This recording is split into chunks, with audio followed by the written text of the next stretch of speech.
नाम रविकांत भारती है। वर्दी में देख के इस आतंकी को कंफ्यूज मत हो जाना, क्योंकि इस आतंकी ने ट्रेन के बॉगी वाइज बॉगी ढूंढ ढूंढ के जिन मुसलमानों का दाढ़ी था, दाढ़ी से मुसलमानों को पहचान पहचान के गोली मारा है। और यह गोली मारते समय योगी और मोदी का नाम लेके गोली मारा है। दोस्तों आप ही बताइए, अगर कोई मुसलमान अल्लाहू अकबर का नाम लेके कोई कत्लेआम कर देता तो वह खबर मुझ जैसे रविकांत भारती जैसे लोगों को दिखाने की जरूरत ही नहीं पड़ती। गोदी मीडिया पूरा मोर्चा संभाल लेता और संभाल के कहता मुसलमान आतंकी जिहादी फलाना ढिकाना। लेकिन आज योगी और मोदी का नाम लेके मुसलमानों को दाढ़ी से पहचान पहचान के ट्रेन के डब्बे में कत्लेआम हुआ है। लेकिन गोदी मीडिया को साफ सुन गई है, गोदी मीडिया शांत है। और कहीं ना कहीं गोदी मीडिया मुसलमानों के खिलाफ जो प्रोपेगेंडा चला रहा था, जिहादी हैं, आतंकी हैं, जनसंख्या बढ़ा रहे हैं, उसका नफरत अब लोगों के बीच भी देखने को मिल रहा है। क्योंकि एक आम आदमी भी अब मुसलमानों के खिलाफ हिंसा पे उतारू हो चुका है, जिसका उदाहरण है यह चेतन सिंह, जो कहने को तो आरपीएफ है लेकिन बॉगी में मुसलमानों को दाढ़ी से पहचान पहचान के कत्लेआम किया योगी और मोदी का नाम लेके। दोस्तों अब आपके मन में यह पूरी कहानी को जानने की उत्सुकता होगी, तो आइए मैं बताता हूं। चेतन सिंह यह हाथरस का रहने वाला है, आरपीएफ का जॉब करता है। एक ट्रेन जयपुर से महाराष्ट्र आती है, उसी में यह ड्यूटी कर रहा होता है और इसी के साथ उसके सीनियर टीकाराम मीणा ड्यूटी कर रहे होते हैं उसी ट्रेन में। जब ट्रेन सुबह 5 बजता है तो उस वक्त टीकाराम मीणा और चेतन सिंह इन दोनों में बहसबाजी शुरू होती है। और बहस किस बात को लेके? बेरोजगारी को लेके, महंगाई को लेके, धर्म के नाम पे हिंदू मुस्लिम को बांटने के नाम पे जो हो रहा है उसके ऊपर ये दोनों लोग बहस में पड़ जाते हैं। बहस में पड़ने के बाद सुबह जब 5 बजता है तो चेतन सिंह अपना बंदूक निकालता है और बंदूक से ऐसा गोली मारता है कि यह जो है टीकाराम मीणा वहीं के वहीं इनका डेथ हो जाता है। अब बात आपको समझ में आ गया होगा कि दो लोगों में आपसी झगड़ा है तो इसने इनको गोली मार दिया। उसके बाद इसके दिमाग में मुसलमानों के खिलाफ इतना नफरत है, ऐसा कीड़ा है कि यह बॉगी के अगले बॉगी में गया, उसके अगले बॉगी में गया और ऐसे करते करते पेंटीगार तक गया और वहां दाढ़ी से मुसलमानों को पहचान कर करके 3 मुसलमानों की भी इसने हत्या कर दी। अब सोचिए, कोई मुसलमान सुबह 5 बजे उठा, अभी सोच रहा है मैं ब्रश करूंगा, दाढ़ी रखा है, यह बंदा आया और गोली मार दिया। और गोली मारते वक्त विधिवत वहां जो लोग दाढ़ी नहीं रखे हैं, जो लोग शकल सूरत से हिंदू लग रहे हैं, उनको ये हटा रहा है कि आप लोग हटिए यहां से, और गोली मार रहा है। आपको पता है गोली मारने के बाद लाशों के बीच खड़ा होके यह कौन सा डायलॉग मारता है? शायद आप सुनेंगे तो आपको आश्चर्य में पड़ जाएंगे कि यह कौन सा डायलॉग मारता है। वह डायलॉग तो हम लोग सुनेंगे, लेकिन पहले उन मुसलमानों के नाम जान लीजिए जिनका कत्लेआम दाढ़ी से पहचान इस जो है नफरती चिंटू, यह आतंकी मानसिकता का व्यक्ति चेतन सिंह ने किया है। देखिए लिख रहा है चेतन सिंह 34 वर्ष का है, शॉर्ट डेड। आरपीएफ किसको मारा है? यह टीकाराम मीणा को मारा है, जो आरपीएफ के सब इंस्पेक्टर पद पे तैनात थे। और 3 पैसेंजर, और पैसेंजर का नाम देखिए कौन कौन सा है? अब्दुल कादिर भाई 48 वर्ष के, अख्तर अब्बास अली 48 वर्ष के और सदर मोहम्मद हुसैन, यह 3 मुसलमानों को मार दिया। मानता हूं कि टीकाराम मीणा से इसकी बहस हुई थी तो बहस में इसने गोली मारा, लेकिन इन मुसलमानों की क्या गलती थी कि मुसलमानों को खोज खोज के मारा? और यह जो बहस कर रहा था इसको यह समझ में नहीं आया कि धर्म के नाम पे अगर मैं बहस कर रहा हूं तो सामने वाला जिस व्यक्ति को गोली मार रहा हूं वह एक हिंदू है। ये तो ऐसे नफरती चिंटू हो गए हैं कि अगर एक हिंदू मारना पड़े तो मारो, लेकिन उसके बाद 2-3 मुसलमान मारो। अपना एक आंख फूटे लेकिन सामने वाले का 2 आंख फूटना चाहिए।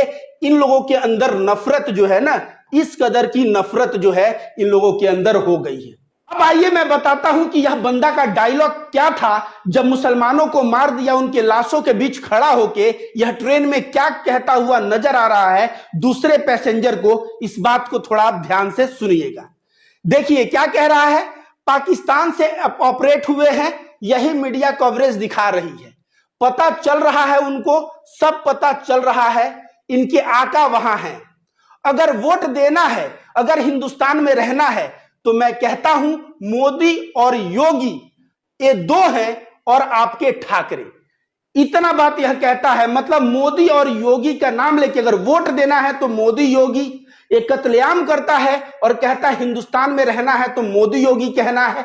इस तरह का बात जो है, यह आतंकी जो दिख रहा है आरपीएफ के वेश में, इसका वेश जब मिला होगा तो शायद इसको शपथ दिलाया होगा।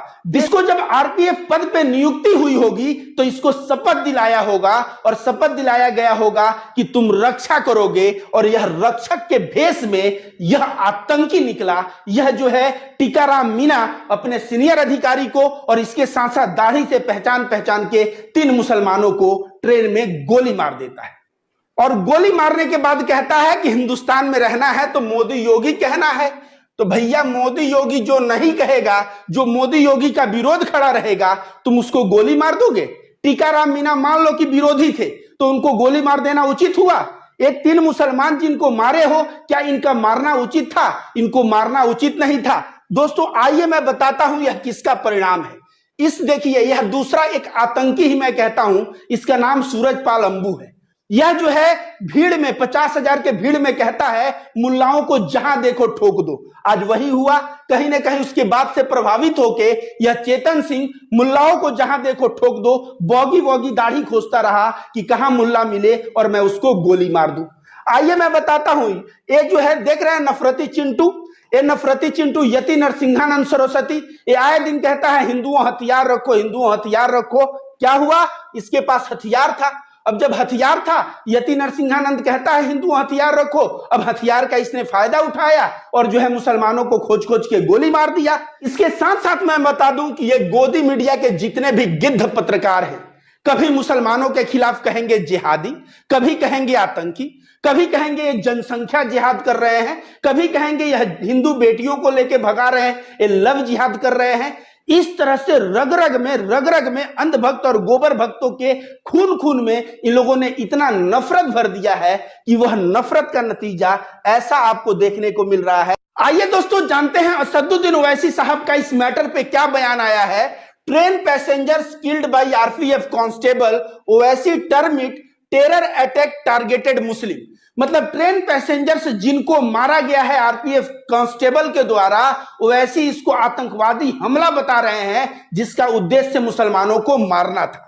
तो आपको लगेगा कि आतंकवादी हमला नहीं है, यह बिल्कुल आतंकवादी हमला है। यह बताइए, जब कसाब मुंबई में आया था तो मुंबई के लोग क्यों डर रहे थे? क्योंकि पता नहीं अगला नंबर किसका आ जाए। ठीक उसी तरह से मुसलमान ट्रेन में सफर कर रहा है, उसके बॉगी में कोई घुसे बंदूक लेके और उसको गोली मार दे, तो क्या यह आतंकवादी घटना से कम है? यह आतंकवादी घटना से कम नहीं। लेकिन असदुद्दीन ओवैसी साहब भी ये गलती कर दिए हैं। यह सही मायने में आतंकवादी घटना नहीं है, उसके ऊपर का है, और यह है जेनोसाइड। जो यति नरसिंहानंद सरस्वती धर्म संसद करके कहता था मुसलमानों को मारो, नरसंहार का, जेनोसाइड का कॉल करता था, कहीं ना कहीं उसका रिजल्ट दिख रहा है। क्योंकि मुसलमान सफर कर रहा है, वहां पे कोई चढ़े और इस तरह से गोली मार दे तो यह आतंकवादी घटना नहीं बल्कि यह जेनोसाइड है। जो इसने कहा था ना हिंदुओं हथियार रखो और जेनोसाइड का कॉल किया था, कहीं ना कहीं उसका नतीजा दिख रहा है, और उसके नतीजे पे इस जैसे लोगों का ब्रेन वॉश हुआ। और यह जो है आरपीएफ का ड्रेस पहना है, नाम है चेतन सिंह, लेकिन इसका घटना, इसका कार्य, इसका कृत्य किसी बड़े आतंकवादी से कम नहीं। अब मैं कहूंगा भारत के सुप्रीम कोर्ट से कि इसका संज्ञान लेके इस व्यक्ति को फांसी होनी चाहिए। फांसी से बड़ी कोई सजा नहीं होती भारत में, नहीं तो उस सजा का भी मैं डिमांड करता, ताकि भारत के संविधान कितना महत्वपूर्ण है। भारत के संविधान में जितना हिंदू को स्थान है उतना मुसलमान को स्थान है। संविधान की समतावादी नीति तभी झलकेगी जब इस तरह से हिंदुस्तान में हिंदू मुस्लिम का मानसिकता लेके यह व्यक्ति जब हत्या कर रहा है, इसको जब फांसी पे लटकाया जाएगा, तब शायद जो बाकी के और नफरतबाज हैं जो आतंकी घटना कर सकते हैं, उनकी बुद्धि खुलेगी और इस तरह का कृत्य जो है वे लोग करने के पहले, दोहराने के पहले 1000 बार सोचेंगे।